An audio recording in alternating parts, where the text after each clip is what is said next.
Poison Study by Maria V. Snyder. Audiobook by Cinna. Chapter 9. I vaulted from the bed. The message disappeared from view, but I didn't feel any better. Little darts of fear pulsed from my heart as my mind leaped from one horrible scenario to the next. Was Marg warning or threatening me? Was she planning to earn the money she'd lost betting against me by turning me over to Brazel's goons for a fee? But why warn me? I calmed myself. Once again, I had overreacted. From what I'd seen and heard about Marg, her message was probably for the satisfaction of seeing me squirm. A peevish gesture because she was angry at having to do extra work for me. I decided it would be best not to give her any indication that I'd seen or had been affected by her childish note. Thinking back on it, I would bet that she had also read my journal, leaving it wide open on the desk just to annoy me. Valek had suggested I rest, but I was on edge. I went into Valek's living room. Marg's note had reminded me to stick to my instincts and not trust a soul. Then my worries would be minimized to tasting for poisons and avoiding Brazel. If only it was that simple, or I was that strong. Naivete and blind trust may have been driven out of me by Brazel and Rayad, but deep down in the small corners of my heart, I still clung to the hope that I might find a true friend. Even a rat needs other rats. I could empathize with the rats. I too scurried around, looked over my shoulder, and sniffed for poisoned traps.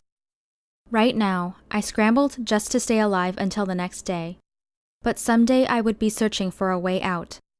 Knowledge was power, so I planned to sit tight, to listen and learn all I could. I started with Valek's living area. Lifting a rock off one of the tables, I began to pick my way through the clutter in his suite. Surface snooping, only because I suspected Valek would booby-trap his drawers. I found a couple of texts on poisons that interested me, but their contents dealt mostly with assassination and intrigue. Some of the books had worn leather bindings and were written in an archaic language that I couldn't decipher. Valek was either a collector, or he had stolen the books from the dead king's library. I was at the bottom of the stairs when I spotted a diagram of the castle's layout. It had been wedged into the corner of a picture frame, hanging on the right wall of the staircase. Finally, something I could use. As I examined the map, I felt as if a translucent mask had been lifted off my face, allowing me to see the castle clearly. Postponing my explorations of the rooms upstairs, I retrieved my journal. The map was displayed in full sight. Valek wouldn't be upset that I had seen it. He'd probably be happy that I didn't need to ask for directions every time I had to go somewhere new.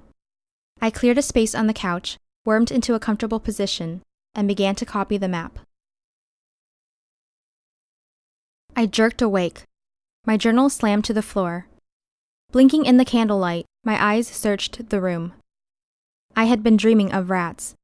They had poured down from the walls, welled up from the floor, and swarmed after me. A sea of biting rodents that seized clothes, skin, and hair in their sharp little teeth. A shudder shook my body. I lifted my feet off the floor as I scanned the room.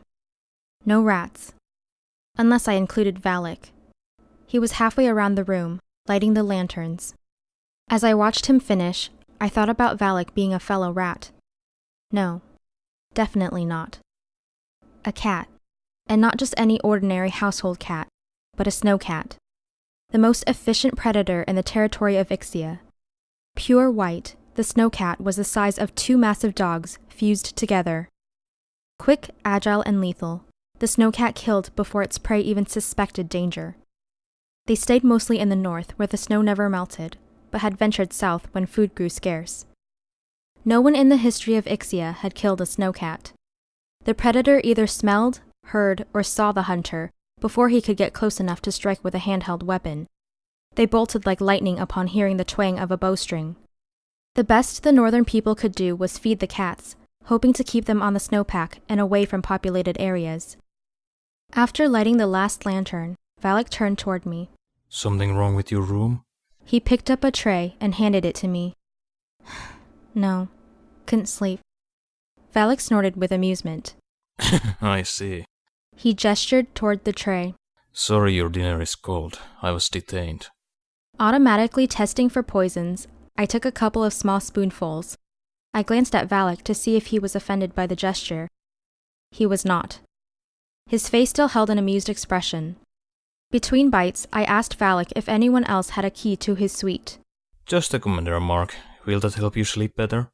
Ignoring his question, I asked, "Is Marg your personal housekeeper?" Mine and the commander's. We wanted someone we could trust, someone instantly recognizable. She was with us before the takeover, so her loyalty is beyond doubt. Valek sat at his writing desk, but turned his chair to face me. Remember when you were in the war room? Confused by the change in subject, I nodded. There were 3 generals in the room. Brazel you knew, but can you identify the other 2? Tesso and Hazel, I answered, proud that I had remembered. Can you describe them? Hair color, eyes? I hesitated as I thought back. They had worn generals' uniforms, and they had been eating lunch. I shook my head. I think General Tesso had a beard. You identified them by their uniforms and didn't look at their faces, correct? Yes. That's what I thought. That's the problem with the uniform requirement. It makes a person lazy.